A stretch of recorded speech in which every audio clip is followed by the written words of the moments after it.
Mrs. Miller here. I have one story left to read from Stories for Little Folks. This one's called The Very Young Rooster. Once there was a very young rooster. He lived in a farmyard with the other animals. He belonged to the farmer's little boy, Donald.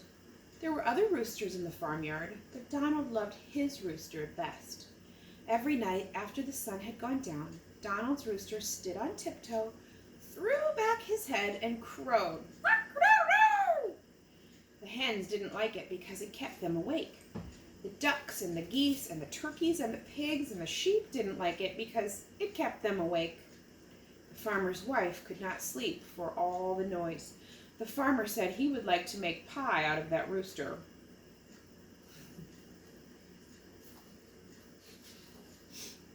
But Donald liked it. He said, "My rooster is the wisest rooster in the whole wide world." Forgot to show you a picture of the rooster.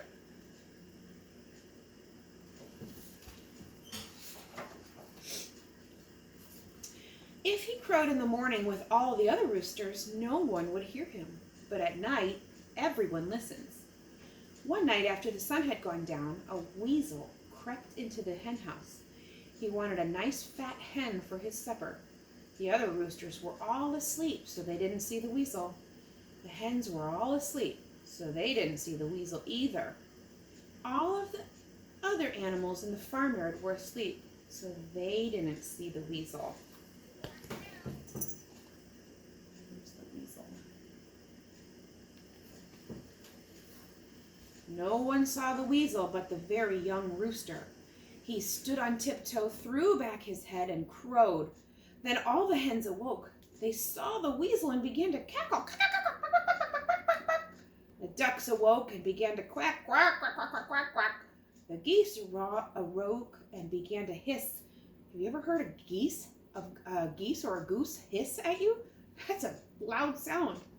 The pigs awoke and began to grunt. The sheep awoke and began to bleat.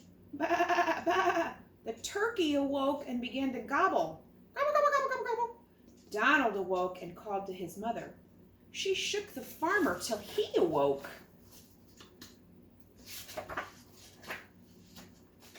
Then they all ran to the hen house. The weasel heard them coming and ran out of the hen house without even a taste of nice fat hen. Donald said, "My rooster saved the hens. He is the wisest rooster in the whole wide world."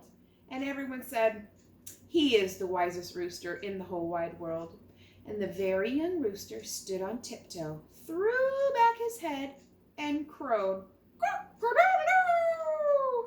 And that's the end of this little story. There he is, that proud little young rooster. That was a short one, but that was a good story. We're proud of him for crowing and warning all the other hens that a weasel was coming. I hope you enjoyed it. I hope you have a great day. Talk to you later.